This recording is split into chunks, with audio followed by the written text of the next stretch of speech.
चीमा साहब, भारत के हालात मेरे ख्याल में अफसोस से अफसोसनाक होते जा रहे हैं। बिलखसूस जो ये आखिरी बात इन्होंने बंगाल के अंदर डाली है इलेक्शनों में, तो जमहूरियत तो फारग कर दी उन्होंने इंडिया में से, ये तो अंडरस्टूड सी बात। इस वक्त दुनिया बिल्कुल सारी दुनिया को पता चल चुका है कि वहां पे जमहूरियत नहीं है। बल्कि उस पर मैंने एक ट्वीट की थी चीमा साहब, पाकिस्तान के बारे में पहले तो ये बात भी नहीं करते थे, आपको शायद याद हो, कुछ अर्सा पहले ये पाकिस्तान के बारे में बात करना कहते थे कि हम जी नीचे आ जाते हैं।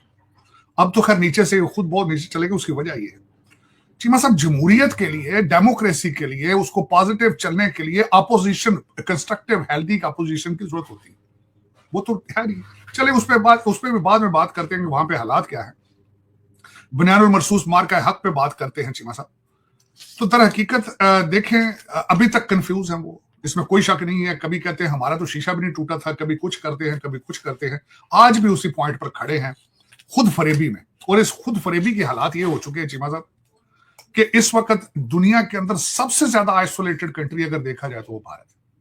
सबसे ज्यादा 12 साल जब जो बाइडेन जैसे अमेरिका के अंदर सदर थे, इन्होंने बड़ी वॉशिंगटन डीसी के अंदर किस खूबसूरती के साथ रशिया से तेल भी लेते रहे चीमा साहब, और फिर आके वॉशिंगटन डीसी के अंदर भी ये लुड़ियां डालते रहे बड़ी खूबसूरती के साथ।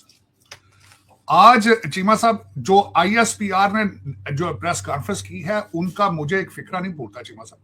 उन्होंने कहा हम जंग के लिए तैयार हैं, जहां कहेंगे वहां जंग के लिए तैयार है, आसमानों में, समंदर में और जमीन पर। और वो करेंगे किस तरह, ये भी मैं बताना चाहूंगा चीमा साहब। आप इनके भारतीय एक चैनल ने कहा है कि पाकिस्तानी पायलट J-35 की ट्रेनिंग ले चुके हैं।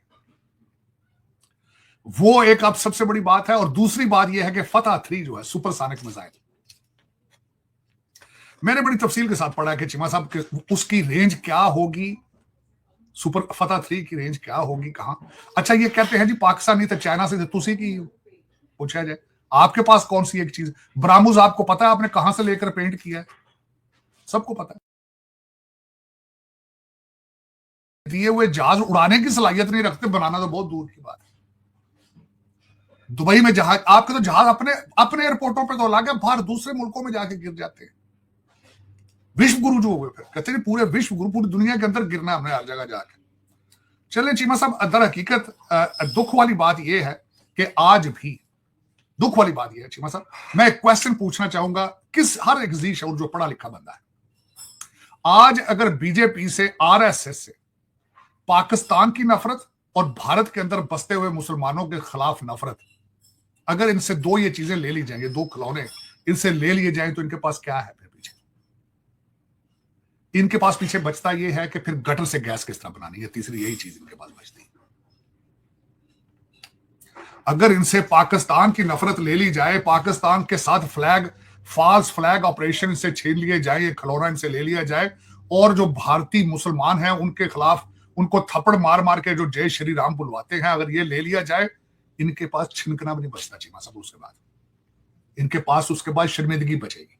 और अब इनके हालात ये हैं कि दुनिया का कोई कंट्री इनके ऊपर एतमाद करने के लिए तैयार नहीं। फ्रॉड, धोखा चीमा साहब, अब तो कंपेन चल रही है ऑस्ट्रेलिया के अंदर, यहां अमेरिका के अंदर इनके खिलाफ कंपेन चल रही है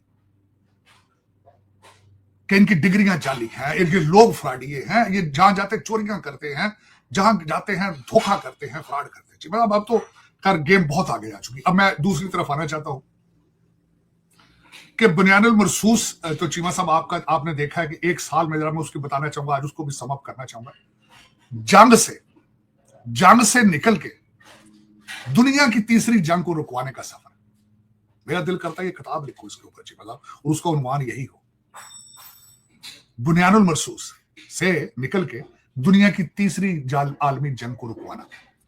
अर्ज ये करना चाहूंगा, ये जो खासकर बच्चे हैं बीजेपी के, और ये हमारे जो कुछ हमारा अपने बच्चे भगौड़े हैं, उनसे मेरी रिक्वेस्ट होगी जरा अगला फिक्रा मेरा गौर से सुने। 190 या 195 कंट्री दुनिया में, बड़े बड़े मुल्क हैं, बड़े बड़े मुल्क, लेकिन एक कंट्री एक ऐसा है जिसके पास आज सलाहियत मौजूद है कि रियाज भी उसके साथ है, उस पर एतमाद कर रहा है, सऊदी अरेबिया, तेहरान भी साथ है, बीजिंग भी साथ है, और वॉशिंगटन डीसी भी साथ है। कोई ऐसा 190-95 कंट्रीज के अंदर एक कंट्री ऐसा नहीं है जिसके पास ये सलाहियत मौजूद हो। This is what the situation is. इनको पसंद नहीं आना, ये तो लगे रहते ना जी स्वाय गाना। देखिए चीमा साहब, जब बच्चा हार रहा होता है ना, बच्चा दूसरे बच्चे के साथ लड़ रहा होता है, वो थुक्का सट्टा ला पैदा, वो थप्पड़ पड़ रहे होते हैं, थप्पड़ तो मारे थक गया, वो थुक्का सट्टा ला पैदा, कहना मैं जाके अपने अब्बे को दसा। अब इनकी हालत ये हो चुकी है, अब इनकी हालत ये हो चुकी है चीमा साहब के गुस्से में अब आसमान की तरफ थूकते हैं जो अपने मुंह पे ऊपर गिर रहा है। लेकिन चीमा साहब अब दुनिया ने इनको इररेलेवेंट कर दिया है, इररेलेवेंट।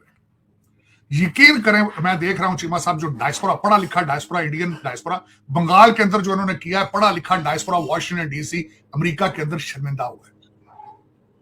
इन्होंने जिस तरीके से वहां सियासतदान खरीदे चीमा साहब, पंजाब के अंदर सियासतदान खरीदे, अगली बारी पंजाब की चीमा साहब, और 100-100 करोड़ के पीएमपी खरीदते, वजीर खरीदते 100-100 करोड़। मैंने अगले दिन ट्वीट किया चीमा साहब, इसको सियासत कहेंगे आप? जो ये खरीदते हैं जाके लोगों को, पूरी पूरी गवर्नमेंट असेंबली खरीद लेते हैं जाके, एटीएम में मशीनें रखी उन्होंने, वो अंडानी अंबानी, वो बोरियों के हिसाब से पैसे दे देते हैं, जो चैनल इनके खिलाफ बोले उसको खरीद लेते हैं, जजों को ब्लैकमेल करते हैं। चीमा साहब ये अब ये कहते हैं जी भगवान बीजेपी, अब मैं कहते हैं जी 2047 तक इसने कहीं नहीं जाना, मेरा तो ख्याल है उसके बाद भी नहीं इसने कहीं जाना,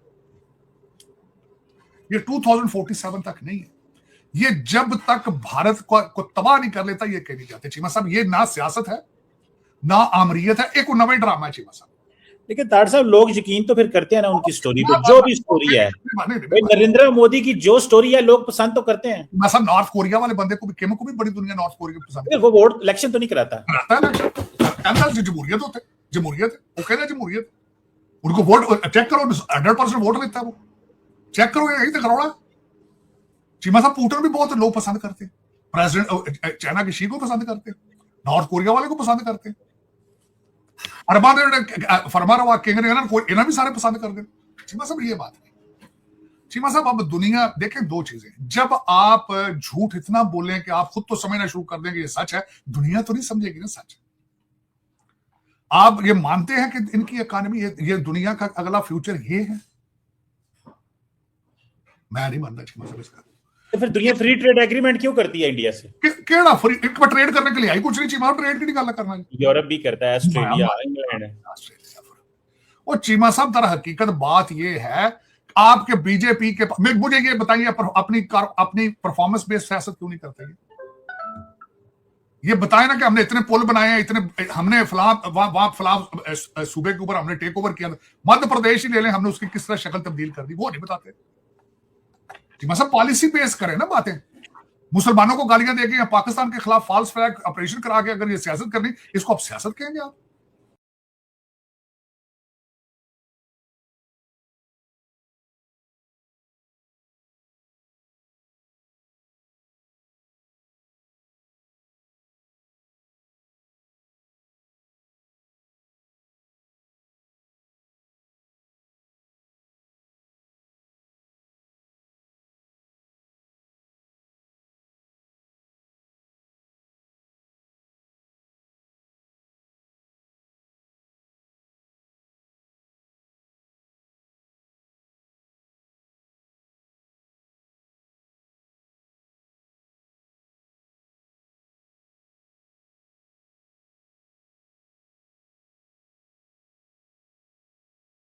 दोस्तों, आपने वीडियो को देखा।